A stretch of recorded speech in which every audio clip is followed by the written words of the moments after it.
Hey, no idea how to size, let's just get in. Honestly, this game's similar to FNAF 4. Very nice. There are no phone calls, no extra details. There's pretty much nothing to go on here. All we really learn is that there's a guy called Mr. Afton, who at the very least built the fun times, and honestly, that's pretty much it. I mean, we learned that obviously Baby had blue eyes, then she scooped and killed the ginger girl, Mr. Afton's daughter, which we know because the voice actors and voices were the same, and then her eyes become green, and that her voice comes out of Ennard, and so she's definitely possessing Baby, and that's pretty much all we learn, really. And then the events of the game happen. Obviously, you know, there's Immortal and the Restless. Screwballs and Hairpins is the ad where the ad for the work at Circus Baby's Entertainment and Rental, and then there used to be a place called Circus Baby's Pizza World, and that place had spring rolls too. We'll get to that. Then obviously the events of the game happen. Where our well, basically all the fun times for tear themselves apart effectively, tear out their insides, become Ennard. Then we get scooped. Our insides become outsides, and Ennard becomes innard, and then puppeteers our body out, and then we decay. Our main character decays, pukes Ennard out into a sewer, and then possesses his own dead body and comes back to life. And then there's a nice, easy, no misinterpretations final line of dialogue where he reveals his name is Michael. He's talking to his father, saying he's putting her back together. Obviously, the girl inside of Elizabeth, which during the secret ending fight, we also like that girl. It's like, didn't you come to save me? So that's, yeah, definitely the girl inside of Baby. And, there's definitely, and then Springtrap comes on screen, and that doesn't, or technically Dark Springtrap, they come on screen, and that definitely doesn't lead to any complicated theories where our main character goes on to become Springtrap, and everyone 100% understands that that was William Afton, and that he's that's the father he's referring to. The relationship is technically never specified between Michael and the ginger girl, who we later on obviously learn is called Elizabeth. But Elizabeth and Michael's relationship is actually not established in this, but obviously we learn, Scrap Trap fan name is called William Afton in FNAF 6, so we know, yep, that's William Afton. He's Springtrap. He's Michael Afton's father, which means obviously he's coming to save his sister Elizabeth. And that's what's happening. That's what's happened. That's pretty much all we learn. Like, that is all the canon lore of Sister Location. At least on a basic level. Obviously, there's significantly more lore and more hidden details, but we'll kind of bring them up as we go on. I think the most pressing issue to concern, the most pressing concern to talk about immediately is Michael Foxy Bro. Personally, I think that the story with, well, I always forget what that one. Step Closer, there it is. The story Step Closer, in which you kind of have Pete, and he likes to chew gum, and we know, Michael in the survival logbook, he says chewing gum is a bad habit of his. Already there's that link. His hands turn purple at some point. He's dead, but kind of still alive inside of his body. He's associated with Foxy. He's associated with kind of both of them, which kind of just leads to the idea of almost these are the same people, effectively. It also makes sense from a narrative perspective. We know that Crying Child is what we know. Do we know Crying Child is William's kid? Outside of Michael being Foxy Bro? I think we do, because he's the one speaking through the Fredbear doll, as we see from the Fredbear doll with the walkie-talkie, and from the fact that this location bunker is under the FNAF 4 house, which I forgot to mention in the lore section earlier, and from the fact that we can see cameras into the FNAF 4 house. Okay, we know then that William is the father of these characters, and it just feels like it makes more sense that Michael would be Foxy Bro than just some other sibling we never hear of. Like, we wouldn't give Foxy Bro a satisfying conclusion. Just doesn't seem very likely to me. Otherwise, we just kind of know Elizabeth is possessing Baby. I think the second most pressing issue there is, is Ballora possessed? I think she is. Technically, it's not much. I mean, it's not, just there are certain behaviours. And is she possessed by Miss Afton? Obviously, is the next question. Or is she kind of like Funtime Foxy and Funtime Freddy, maybe more ambiguously possessed? Because they're clearly possessed because they want to escape, which you wouldn't expect from, like, these robots were not sentient. So it wouldn't make sense that they want to escape. Like, Hand Unit, who is definitely not possessed, doesn't want to escape. Like, these are not sentient animatronics in the way that kind of you get to Security Breach and they are. This is possession in all of the fun times. And, is it Miss Afton? I think so. I won't be able to find him. If you invert the colours of Ballora and Clara from Immortal and the Restless, their colour palettes are like inverted versions of each other. So that's interesting. That already gives a connection. Ballora is in the books. I couldn't tell you which story, but in one story there's these glasses and just very strong links to motherhood with Ballora in like her main story. And also then there's obviously Ballora's song, why do you hide inside your walls when there's music in my hall, something, something, to dance, to sing, to fly away, no more room, an empty, I think it's an empty room, an empty tomb, no more, an empty room, no more joy, an empty tomb, I believe.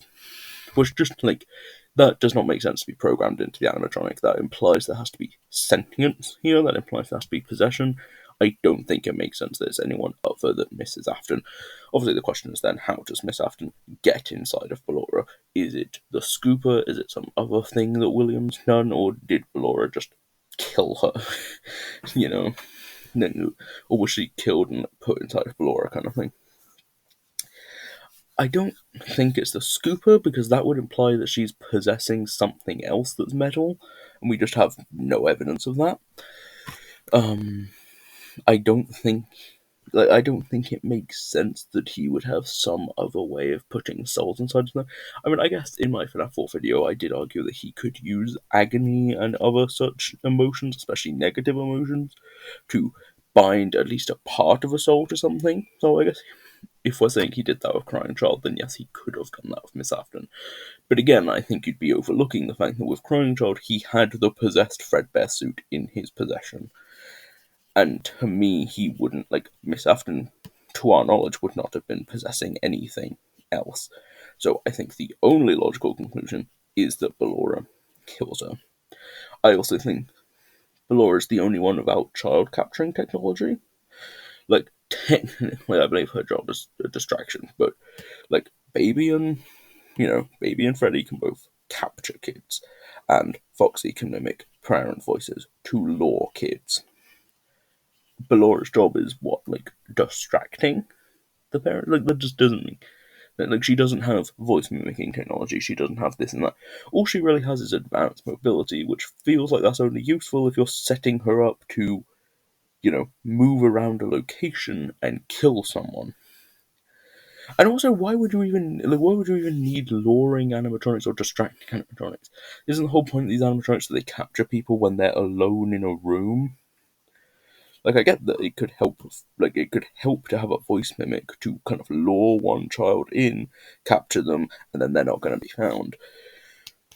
And, like, maybe Baby just was thought she wouldn't need that because she'd be so popular as the mascot or whatever, but, like, if they're on stages, like, the intended idea of Soak Space Pizza Water, right, is that they're probably all on stages. Baby says she was on a stage once.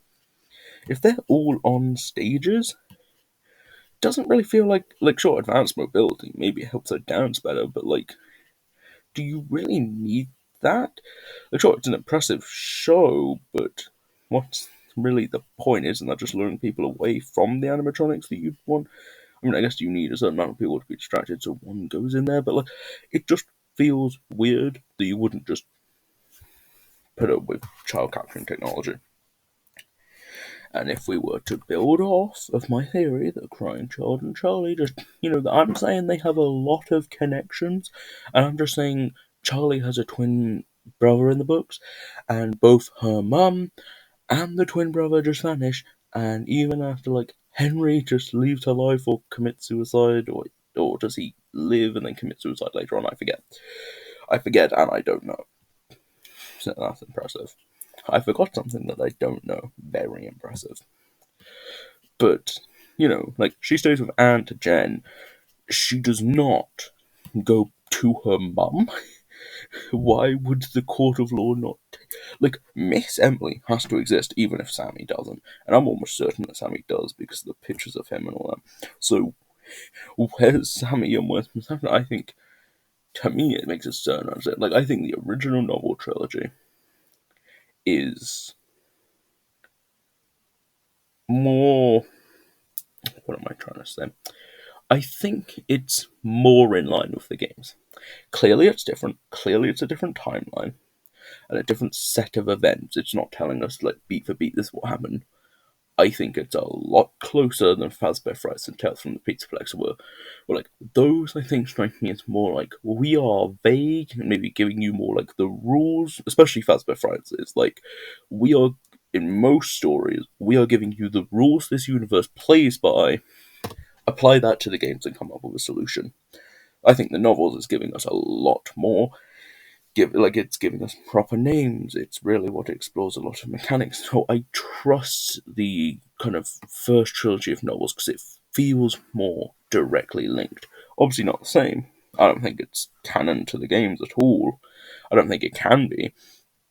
But I do think we can trust it a little more. Obviously, don't trust it implicitly, but I think you can trust it more. And in the novels, Charlie has a twin brother, and the mom and twin brother just have to leave at some point. And technically, it is after Charlie's death that they leave, but I think it horrifies someone. But anyway, like at some point they leave. I don't think they necessarily leave in the games, but I do think maybe like Crying Child and Charlie are twins because there's a lot of connections from the stripes to the kind of security breach, girl with pigtails on the FNAF 4 bed, to just there's a whole lot of just linking threads between them. The tears on the puppets, the stripes on the puppet, even the fact that he has gift boxes in FNAF World. It's just constant with these two. It feels like there's a link between them, and Miss Emily and Miss Afton are both characters we don't know anything about. So in a sense, it feels like consolidating these characters we don't know anything about helps, and also the fact they just seem to share a lot of design similarities. If Clara is to be trusted as an accurate representation of Miss Afton, and you know that's kind of more mentioned in my FNAF 4 video at the end. Not massive evidence, but if we were to build off of that idea, that at some point, I think the correct interpretation of Immortal and the Restless is the baby is Afton's, clearly, because that's the point of the show, but at some point there was doubt about that, and I think that doubt, unless they weren't exclusive, but by this point it feels like they would have. It could be referring to Michael, but then even in the logbook, Michael's like, I applied more to Clara, trying to tell people that that Freddy's is something bad is going on, and nobody believes me, kind of thing. I don't see what would be the point if the baby isn't mine for Michael, if the baby is his anyway. To me, the cheating angle makes a lot more sense. It allows us to consolidate the characters we don't know anything about, and in the process know more about them. And to me, it gives a whole lot of motivation for William to be killing her, because if she's taken the children and given them to Henry, then he sets Ballora on her. Ballora kills her. She's out of the way, and then he takes Crying Child. And so even in that sense, Henry wasn't necessarily lying in the novels when he said that William took Sammy. It's just that it wasn't a literal kidnapping, it was more like a symbolic taking of, literally you maybe going through a court of law. Whatever he did, he got his hands on Crying Child. And it seems like at the very least by FNAF 4, Miss Afton seems quite out of the way. So I'm thinking that by that point she's already dead. And I know, to me, I think that makes the most sense. It has the most motivation. And then it gives just a lot of reason why maybe William can't get his hands on Charlie, for whatever reason, and then he kills her kind of in a, almost a, you know, you took my daughter from me, and now you've taken my son from me, so I'm going to take your daughter from you. Even though the daughter in question would be the same person. But, symbolically here. Kind of symbolic taking, and maybe, who knows who Charlie's genetic father is? I don't think it matters. Because ultimately it doesn't change the person who raised her for the 3 years she's. Did I mention in my FNAF 4 video, by the way, that if you work out the heights of these characters, for as much as Scott might not have intended, I think I did, but I don't think I made the connection, which I should have made the connection, that actually both Charlie and Crychild die at 3, if you were to go off of my logic, which is take their heights, and then assume that they're tall for their age, because William is tall, and that just makes sense genetically. And also the fact that Michael and Crychild would have Michael definitely looks like William, so he's definitely tall. And the 10-year age gap also would apply to the 10-year age gap in the story with Rory, where he's in the FNAF 4 house and the FNAF 4 Nightmare Experience with Nightmare Gas and all that. The 10-year kind of aging of that story feels intentional to say there's a 10-year age difference between these two. Again, that's just 100% not an intended detail by Scott, but the fact that that just happens to line up is interesting. Also, Charlie's death in the novels is 1983, and while Help Wanted 2 has kind of made me question if we can trust the books to be giving us dates about that kind of thing, it would line up with kind of Crychild and her dying the same way. Also, the eyes that appear, they give part of the FNAF 4 dialogue, the whole we're still friends, do you believe that? So maybe it's William speaking, and again, FNAF 4, who knows where that even is in canon, right? But it looks like it could be the puppet's eyes, and, the idea of leaving breadcrumbs makes me wonder if save him isn't so much save Charlie and more so save Crychild. Admittedly, that feels like a bit of a stretch, because really Crychild should have died first. But yes, I do think it makes sense that Ballora was utilised as a weapon to kill Mrs. Afton. Or Clara, Mrs. Henry, Mrs. Emily, whatever you want to say. Ballora was used as a way to kill her, get her out of William's way, effectively, as a way to get Crychild, or maybe he already had Crychild and it was just vengeance, who knows, but to me that gives him motive for murder. And also then explains, why would she need, this hyper ability, spatial awareness, great movement, if she's performing on a stage, which even in, rentals she is. It's well, it makes sense, actually, because she'd have to be moving around this house environment in a way that's good enough to be able to either chase down and catch Mrs. Afton and kill her, or at the very least, sneak up on her. It strikes me as the type of thing where, it would make sense that you would need the incredibly advanced technology that Ballora has for that. And then she was put to use on safe space. But what I don't know. I don't know fully. That's just, to me, it makes the most sense in terms of character motivation, in terms of interpretations of evidence. It links obviously to other theories I have, so obviously I'm going to be biased for it to be correct. And also it allows us to consolidate the characters we know nothing about, which in my opinion, in my book, is always a kind of big check mark. It then also just kind of gives the whole Sammy thing an explanation outside of just it was a red herring for the novels. Also, the fact that there's a Springlock suit that Baby tells us is from her old location. It tells me that has to have been one of the earliest locations. At the very least, it was prior to the missing children's incident. Not to frustrate on right host or anything, but I will say, I pretty strongly have to disagree with his interpretation that all of the events you see at the end of Hellboy 2, the graveyard, then a reference to FNAF 4, then a reference to Elizabeth, in the form of the sister location elevator. Yeah, no, I don't think that's correct. I don't think it can be correct, because both, two Springlock suits that really need to be, in the FNAF 1 back rooms, for the missing children incident to happen. Both are there during Crying Child's, and then even just the fact that that would mean that we know that by the missing children incident, springlock suits are no longer in use. The fact that a springlock suit was at Circus Baby's old location, Circus Baby's Pizza World, tells me that it had to have been opened, obviously, before that ban. And we know the place was only open for one day. We know the only incident was the gas leak, as in Elizabeth got scooped. So we know that couldn't have been the sister location, despite the name of sister location, the game being in Circus Baby's Entertainment and Rentals, which is basically the follow-up location to Circus Baby's Pizza World using the same animatronics. Despite that little piece of irony, it can't be the sister location referenced in FNAF 3. That has to be Fredbear's. It can't be Baby's. It just can't. In fact, Baby even says that the springlock suit was never used in the way it was intended to be used, which I assume she means as a springlock suit.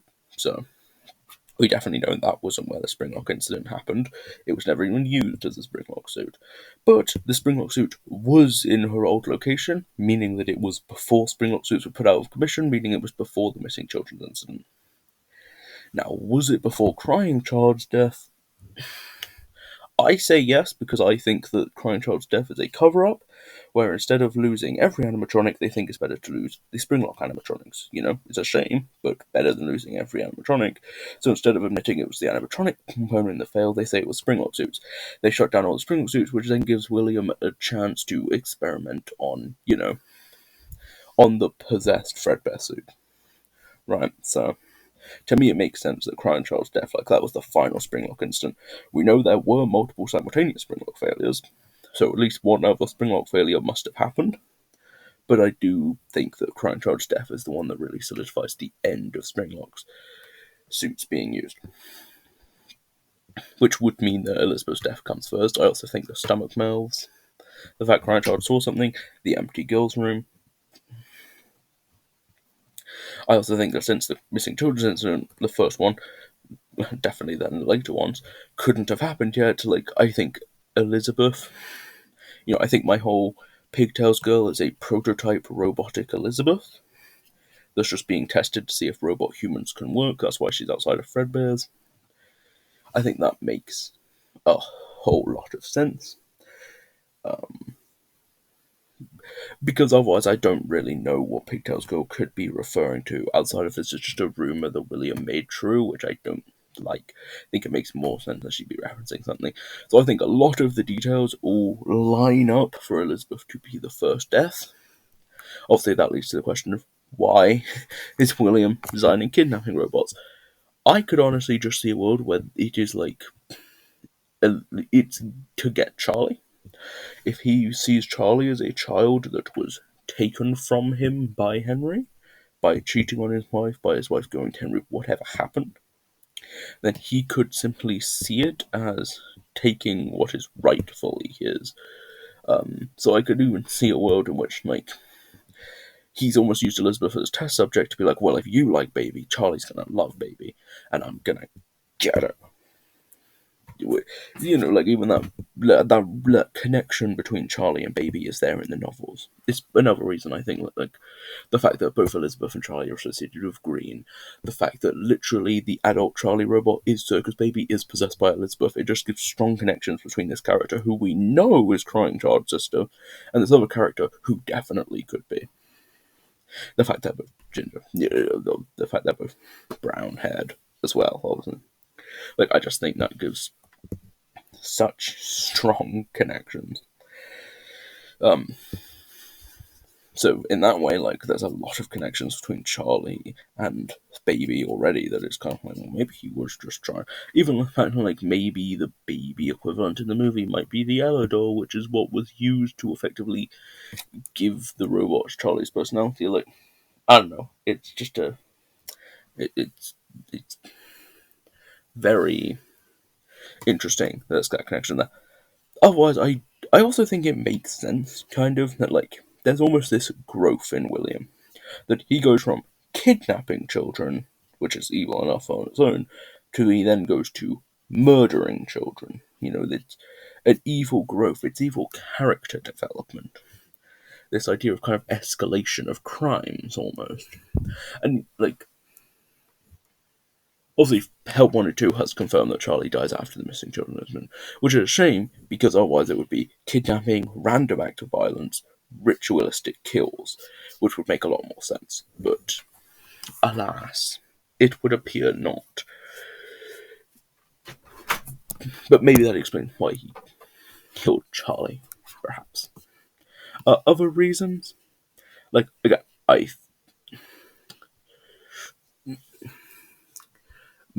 we know, right, the Ballora song, like an empty room, an empty tomb, implies that one of their children must have been dead before that. And maybe, I think she's dead by FNAF 4, which maybe does just prove that, oh yeah, Elizabeth's death was first. Then he had Miss Afton killed by a Ballora. And maybe that just explains that. The other option is that there is a fourth Afton child who dies prior to the events of any of the games. You know? But there's, I guess, technically, you could say that maybe Vanessa in the movie is some timeline where that's the only child they have and it lived, but, that's a stretch and a half, and I'm not ready to make that argument. And what, there could be a fourth child that died? It seems very unlikely. We have just no names, we have no reason to think that. Crying Child and Michael don't even really, except Sammy, I guess, don't even really exist in the novels.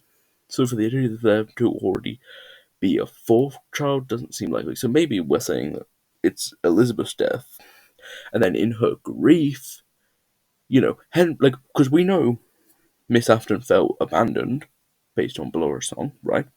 Why do you hide inside your walls when there's music in my halls? Which also just implies she's a musical person, perhaps. So definitely, maybe that she was helping William in all his shows and that. Which means she would probably, almost certainly know Henry after their companies merge. Which, yeah, I do believe that theory, but this isn't an origin of Freddy's theory, whatever. So William puts himself into work, she's grieving, she feels abandoned. She's also having to be there for Michael because his dad isn't here anymore. One thing leads to another with Henry. Oh no, she's pregnant with it. People maybe have this idea that all of the Afton children at some point existed alongside each other. I don't know if they did. Obviously, that still doesn't really give a reason for why he would be building kidnapping robots. Maybe he was always messed up. Maybe there's other ghosts. I will say that Hand Unit. Again, the other option is that they lost a child prior to that, or someone else who was living with them. Maybe one of their siblings or something. Maybe there was someone else who was lost. Who knows? So it's difficult to say for sure. But Hand Unit does tell us in his kind of ego angsty teen mode that there was a body found in the vents in basically William's basement. So I'm wondering if that is the start of all this, where maybe that body is this kind of ghostly activity starts happening, and William becomes interested. If there were Springlock failures, who's to say that also couldn't have? He could have had enough exposure to, even if you. That's a very big stretch, but if you trust kind of Manpat's theory that maybe William would have grown up in the 1930s seeing the kind of local Fredbear singing show, he could maybe have, he probably would have fought in a war or two, because, he would have been a teen around the time of World War II, if he's a young child in the early 1930s, and then, the teens easily struck their way into the military. They weren't exactly trying to stop people recruiting, so who's to say? No, William. And and then obviously there's things like all the wars that happened during the Cold War and all that, all the proxy wars in the Vietnam. I'm not saying by any means that William is a veteran or anything like that. That's a bit insane, but it could, in theory, it could be true, and he would have seen death there for sure. Which seeing death during war, maybe he would have seen ghostly activity, and maybe that sets him off the deep end. Or that we can't really pinpoint, right? why would he have been building kidnapping animatronics? I don't know. Like, it would imply to me he was doing something nefarious already, but we just don't know what it was at all. And, you know, it feels like he needs a motivation to be kidnapping kids. And I just, I feel like those are the three most likely explanations. Either, like, Miss Afton's already dead, he already knows about ghosts, and he's trying to do experiments with that. But then, why is she crying? Like, why is she singing about dead children unless they've already lost a child? But as far as we know, the only child she could have even lost by this point would be Elizabeth. But then why was he building animatronics? Or they just had some other child at some point that they lost, but then obviously the question is, who's that child? And frankly, I don't know. I don't have evidence, really, that could even indicate to us who that would be. So that is the one thing that doesn't shake up, but really I don't. Like, I'm certain Elizabeth had to have died before Crying Child, because I'm certain Crying Child's death is what put Springlock's suit out of use. So her death couldn't have been after Crying Child's death, And it's just really a question of, did Miss Afton or Elizabeth die first? I guess Elizabeth died first. The option is technically that they could have stayed together after she cheated.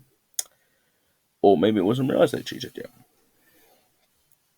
Or maybe, I don't know. I'm not sure. But I do think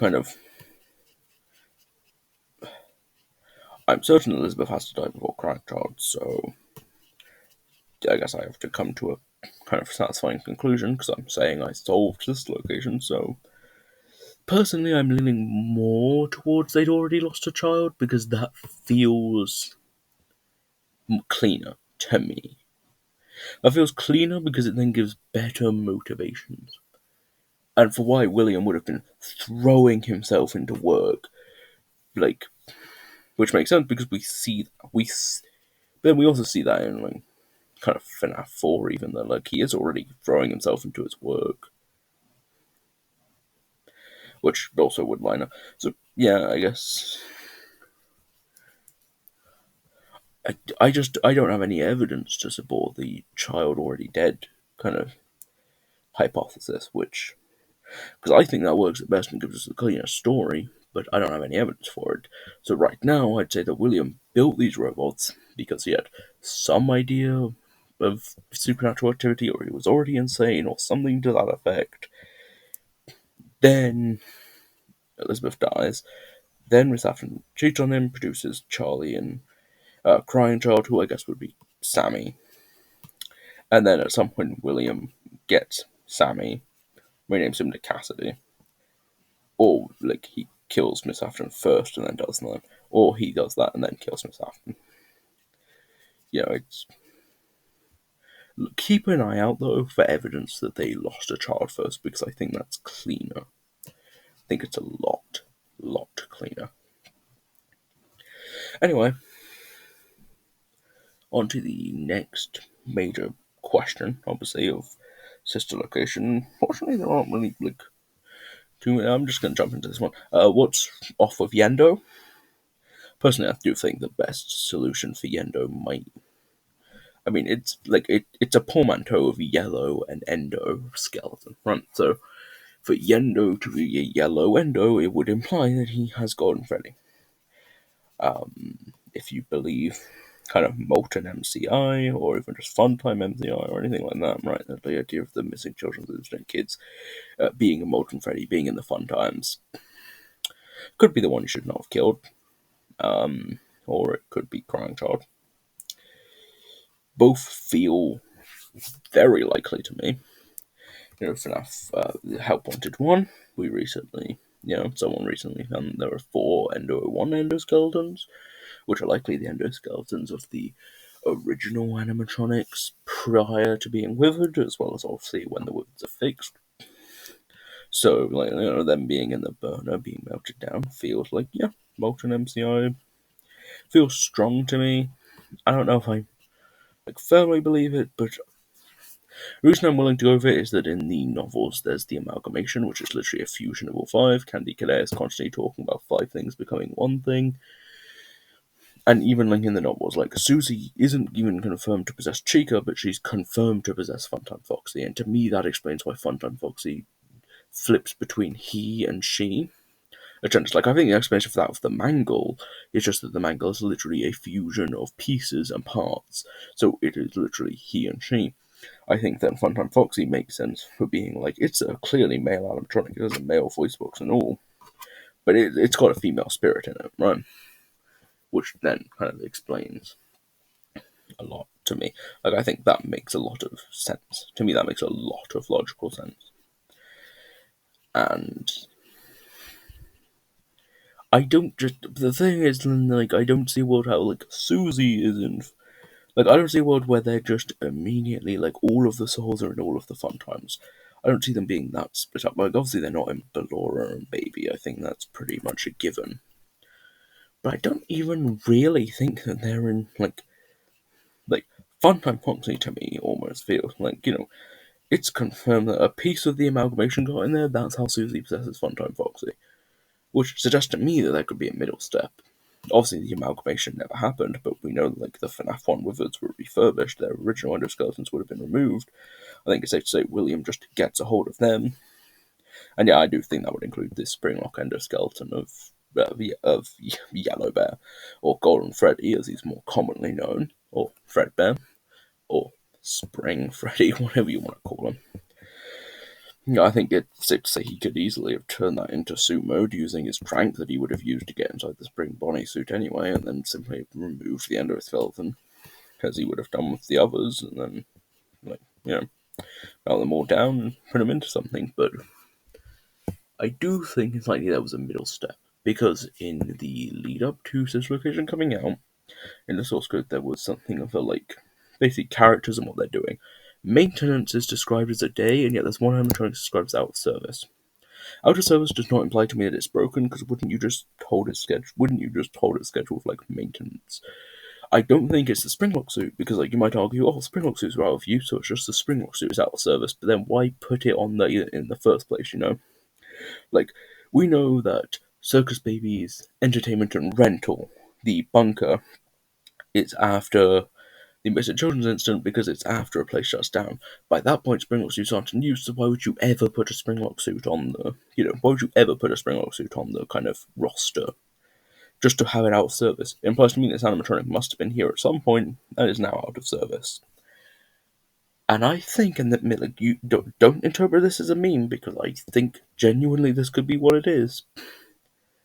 I think that middle step is Music Man, because he's so out of place, he's so random, and yet he fits the colour scheme of the Fun Times. He's purple and white.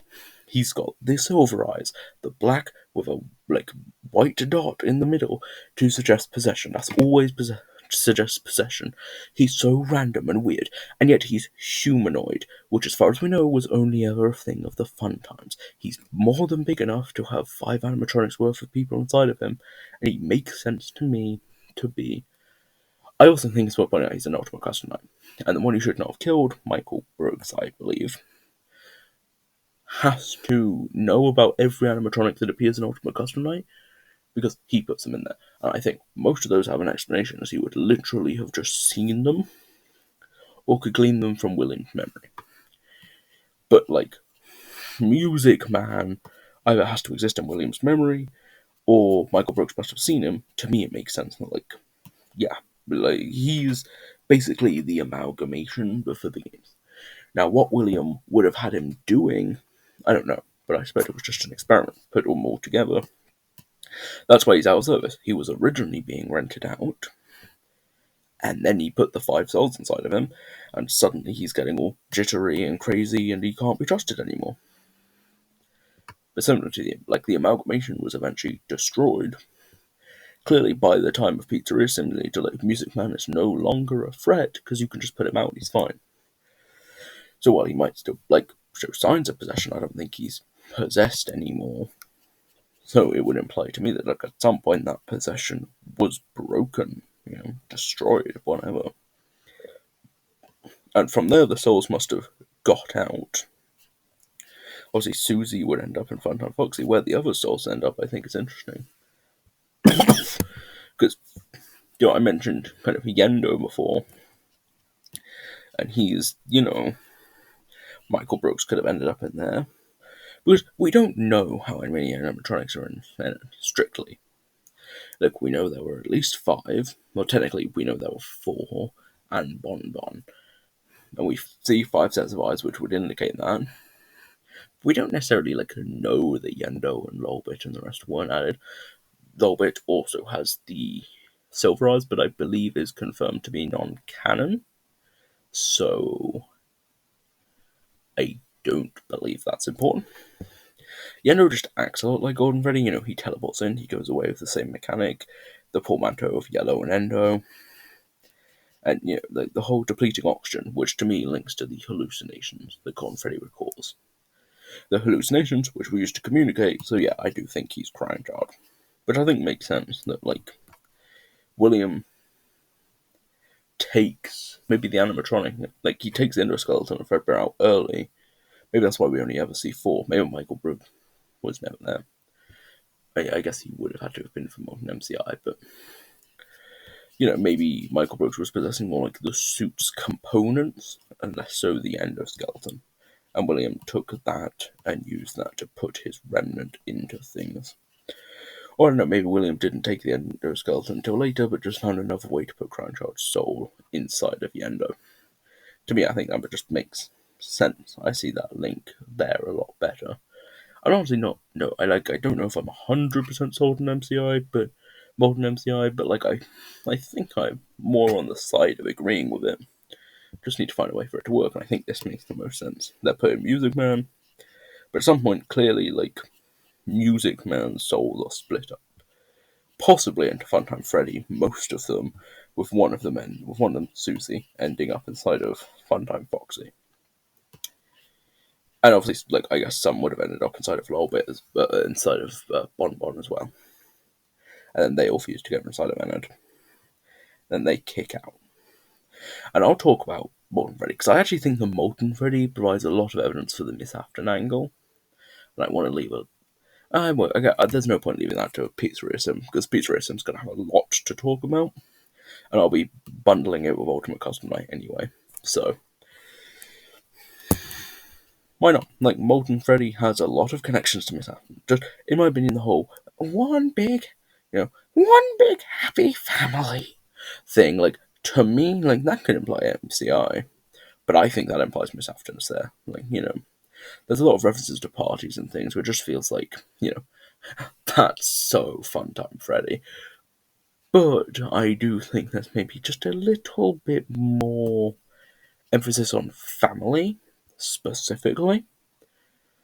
And I think, that makes a lot of sense for Miss Afton to be there. Also, and to have basically taken charge, which seems logical to me as the adult in this situation. You have all these kids' souls, and there's the adult.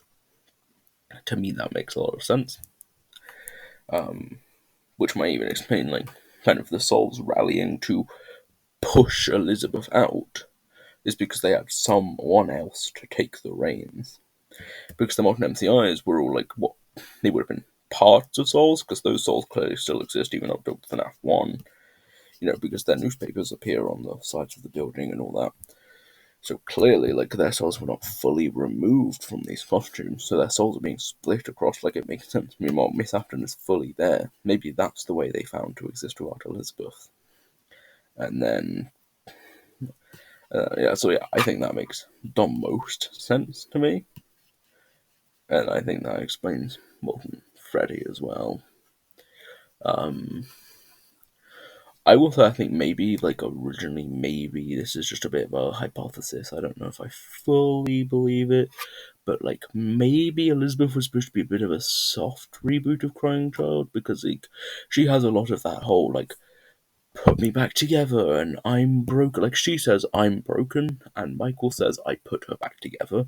both of which to me just like are exactly the same language used of crying child, which further proves he's William's child to me, beyond a reasonable doubt, but also like does make me think that maybe Elizabeth was taking the role that crying child was meant to have, but then clearly like there's never any reason for us to think crying child doesn't exist in the modern lore. And I'm 100% certain he does. I don't think he was ever retconned out. I think maybe the role he was supposed to play was taken over by Elizabeth. And maybe like I could see a world where Scott was considering a soft reboot, but then decided against it, which is why we never saw that go through. But I just felt that connection was clearly worth bringing up. Yeah, I think I've kind of spoiled Funtime Freddy, but I think he's either like the other souls of the MCI, except I guess Bon Bon, who just has some other soul in it. But look, well, at least one of their souls in it, because Bon Bon's clearly alive. Or he has a collection of, like, because we know he's been sent out to collect souls, so I'm wondering if maybe Funtime Freddy's just a collection of other souls from places, but then that just feels like too many souls to be keeping track of. I could also see a world in which like you're putting parts of souls together and fusing them together, and I'm wondering if that's why Funtime Freddy is almost like his own person. Like he doesn't have a dedicated personality to an extent, which I guess like Funtime Foxy doesn't really have. But Funtime Foxy to me seems more put together, especially in Sister Location. Other theories, I think it's worth pointing out that Michael Athen inside of Michael probably died inside of the Springwell Zoo if Funtime Foxy didn't kill him. Because I think it's super weird that Funtime Foxy managed to jump scare you, knock you out, and like, but fine. Funtime Foxy jump scares you and knocks you out instead of killing you, instead of takes you to the scooping room, and instead of scooping you to use when Ennard is complete, instead of running the risk of you escaping, it's like, no, let's put you inside the Springwell suit, tell you the baby kidnapped you so you can't trust her. Yeah, that's a great idea. Yeah, and then we're told that the Springlocks are winding down because of our heartbeat and breathing, and I mean, unless you want to tell me that that Michael's heart was not, because it takes him from what, presumably 6 at the end of night 3 to obviously midnight of night 4. That's 12 hours. And it's just not on. No, it's not 12 hours, is it? 6, 12, 18? Because it's from 6 to 12. No, I think it is. Because it'd be midnight and then 6. No, so it's 18 hours. So Michael is inside of there for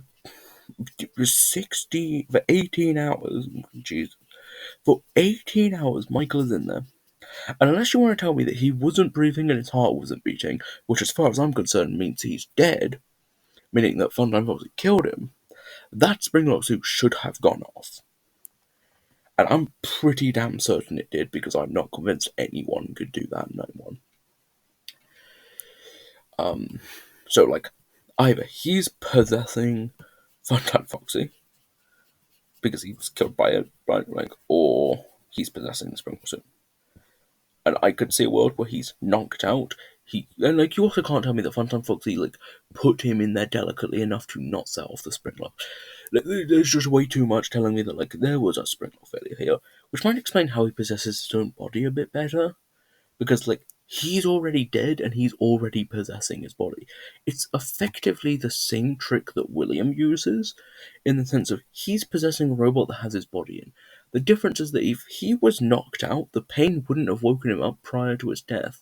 So when he possesses his own body, he might just like believe he's alive, and like the Springlocks might just kind of naturally go in anyway, and he might just not know the difference. Which, to me, I think makes a lot more sense. And then he gets scooped, and the reason he can live, and the reason why, like, why do we know Elizabeth knows he'll live? Like, you won't die, you won't die, you won't die. Like, why would Elizabeth know that? Why would she know how, like, the scooper can keep you living? I think it's more just because she saw him get back up after the Springlock incident with the Springlock Minorina. I've been trying to justify Michael, especially his Foxy bro, right? Like, I've been trying to justify a world where he's possessing Funtime Foxy, and I just don't think I can do it. I really want to, because as Foxy bro, that feels like it makes sense, but I can't. So, unfortunately, I don't think he is possessing Funtime Foxy. Or was even killed by it. I think he was put inside the spring suit. It spring locked him, but he was knocked out, so he didn't know. And like Remnant has been shown, Remnant is possessed metal, and it has been shown to have a healing effect. So maybe just being in a suit that you possess would kind of naturally heal him, because technically, and that could even explain like Springtrap, like kind of like Springtrap to Scrap Trap to Burn Trap. Like, you know, like I believe Scrap Trap and Burn Trap, like his teeth come back. I think like maybe he is literally regenerating constantly, and like that would explain design differences. That's my headcanon. Because as far as we know, like, a body inside of a like fused into a suit of Remnant, in theory, if you like that body, in theory, should be able to heal.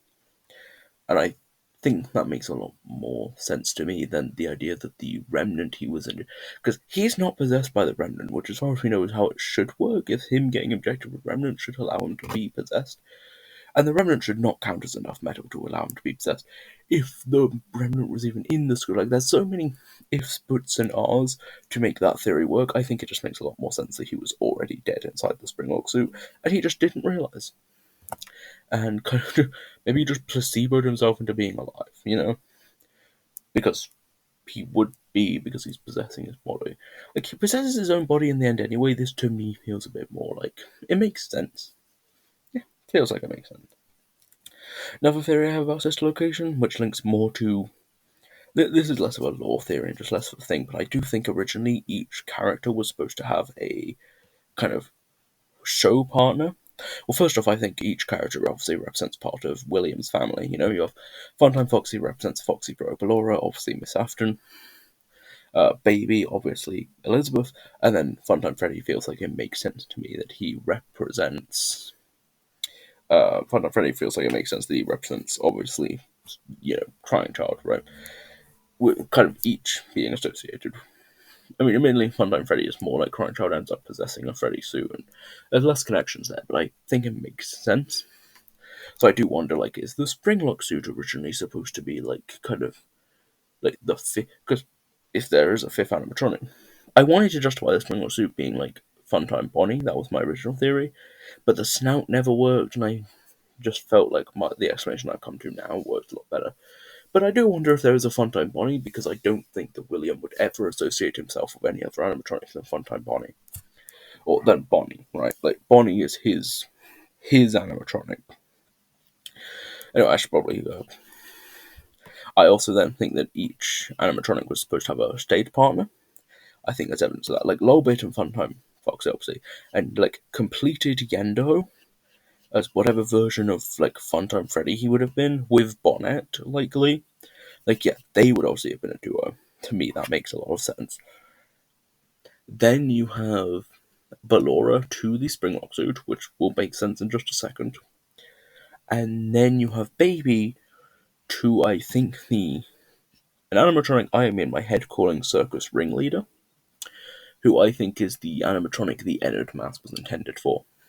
The mask at the top of the, like, wall in the thing, the mask that Ennard eventually takes and wears, you know it. And yes, I do know I mentioned the little bit might not be canon earlier, and correct me if I'm wrong, I believe the Freddy Files have specified that Yendo is canon, a little bit isn't, but, like, the mask literally appears in game, so, like, I think originally there was a suit.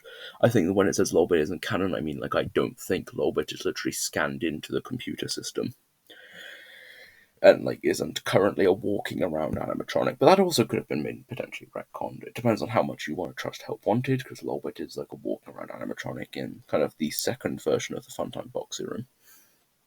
Beyond that, beyond that, I think that the Ennard mask, like, it has the cross hatching, it has the white coloration, and the kind of, like, crosses for opening and closing of the Funtime animatronic. So to me, it makes sense that was original, and, like, it gets replaced by the Lolbit mask, which feels like it was definitely intended for originally an animatronic.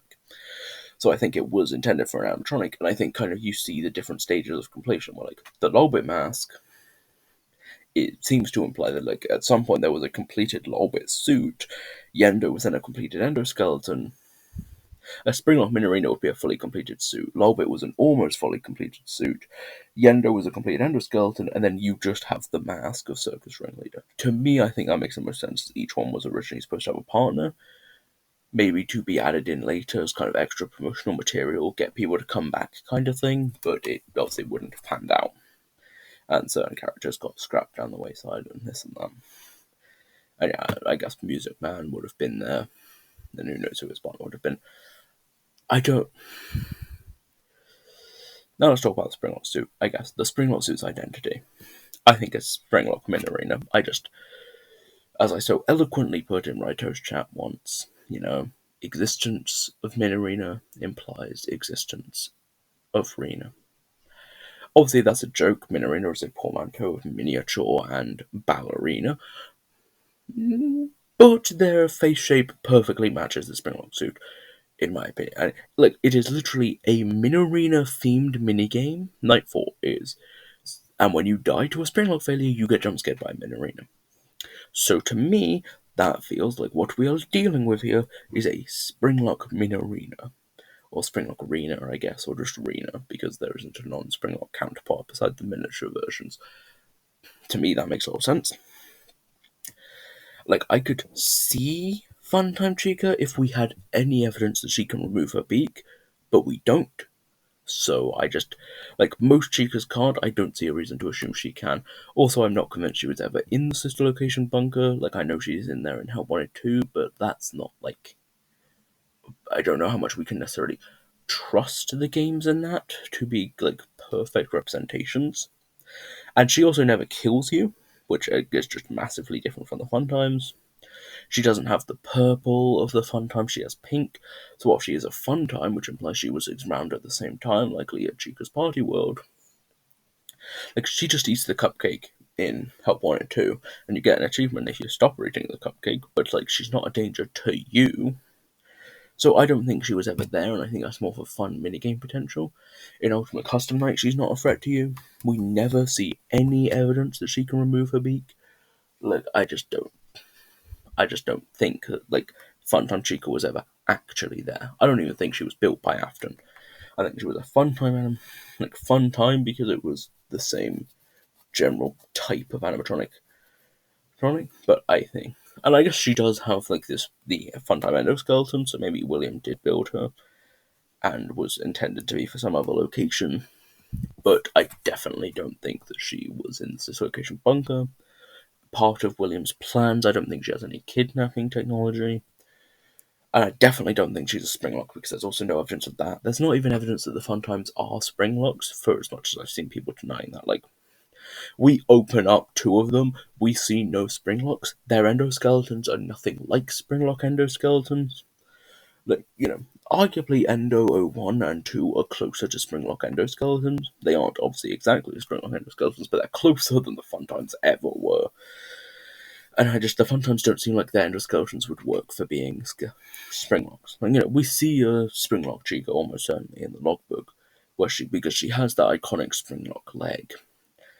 And, I think in another one of my theories, I said the Grey Freddy, who I'll talk about more in my next video on, FNAF 6, because he appears right at the beginning of that. And I know he's called Shadow Freddy in the files, but, he's not the same as Shadow Freddy. Anyway, that's for another day. I just have already recorded that, and I really don't want to have to go in and change the audio and record more. So, I know it's called Shadow Freddy in the files. I don't think it matters. I still think that is a Springlock Freddy. Because we know there were two Springlock suits of Freddy's, and we know they can't be Fredbear. But whatever. We'll get to that. I'm going to do a history, before any of the games video at some point for Fazbear Entertainment. And I guess I'll talk more about Springlock suits and all that then. I'll get to it. In terms of sister location, I've gone over Michael being positive, I've gone over this afternoon, I've gone over this and that and this and that. I don't think there's much more. I don't think there are any more theories. To be clear, I don't think Han Unit is evil. I know Han Unit leads you astray a lot. Like, I don't believe the secondary power module was ever an illusion disk. I don't think. Like, maybe it looks like one, but, like, we remove it, it doesn't change us, it doesn't change Freddy when we remove it, and it's called a secondary power module. I trust Hand Unit, even if he's misguided. I think he's just an AI that William made to help out. He's not got all the information. He's not fully sentient. Maybe he's a bit of learning AI, maybe there's a bit of sentience there. But he's not fully sentient, and yeah, I just don't think that he's evil. I just don't think he fully knows what's going on, maybe. Like, he's doing his best to guide you, but he doesn't know. Maybe, like, he's not conscious enough to properly understand, maybe, that he's wrong. And also he could be being messed with by the ghosts and by the animatronics, so we don't know if, like, maybe Hand Unit is being messed with, but I don't think Hand Unit is possessed. I don't think he is an animatronic. I don't think he's evil. Also, I don't think Baby is Mimic, although I do kind of agree that, like, there is mimicking technology in the Fun Times, and I'm wondering if maybe that could imply that William made the Mimic, but that's not for this theory. I just don't think Baby is the Mimic. I don't see any evidence of that. To me, that feels a bit far-fetched and a bit absurd. The idea that she'd be the Mimic in any way, shape, or form. I think that what is good was maybe just a way for Elizabeth to communicate, or even just Elizabeth's soul as some kind of backup. I don't think she is literally Charlie Bot in the games or anything like that either. And I honestly think that pretty much wraps up Sister Location. Like, I'm thinking, and I'm not, like, nothing else is coming to mind. I think I've answered everything. Timeline place. Oh, I guess timeline placement. I think it comes before FNAF 2. Because Michael is owed. He's a stinky boy, and rotting corpses are stinky. And I think that's about it. Like, I could talk about how they're connected, like Circus Babies. Baby. Oh, I guess that also would confirm that Elizabeth's death came first, because Baby's, like, Circus Baby's gallery is connected to Fredbear's stage, and while Fredbear is clearly the thing that came first, it is interesting to me that there's these connections. Also, that, like, the FNAF 4 house is connected to, like, the Funtime Auditorium, and that especially, like, Plush Trap is connected to, like, the Ballora area is very interesting to me. Really, like, I don't think there's much of anything there. The fact that the house gets power from there does make me think this is some kind of basement generator that William has built upon. But yeah, I don't think there's much more to say. I don't think there's much more to talk about. I do think this is one of basically the second earliest point in the timeline. I think I think I've explained every character. So, I guess Bonnet shows signs of being possessed, I guess, but, like, again, she could have just had Remnant injected into her, and, like, pretty much everyone could have had Remnant injected into them. And who's to say that's not just the way Bonnet was, programmed? And, like, my question is, do the ghosts need to be possessing something to influence something?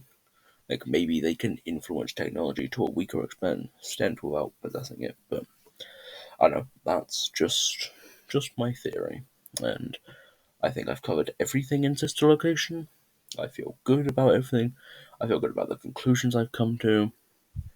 I do lean more on the side of Dead Child, and then Miss Afton, and then Elizabeth's death, because that's a clear story, but I acknowledge there's very little evidence for that. And so maybe Elizabeth did die first, and maybe William's just always been messed up, and always been a kid kidnapper, and, But thanks for watching. I managed to record this all in one session. I really hope I'm not going to have to go in and splice anything into the audio. Also, I would like to say that in my FNAF 4 video, I said that Susie and the girl in FNAF 4 minigames had yellow bows. That's incorrect, they both have red bows. Yeah, but that's all. Thank you. And, yeah, I'll see you.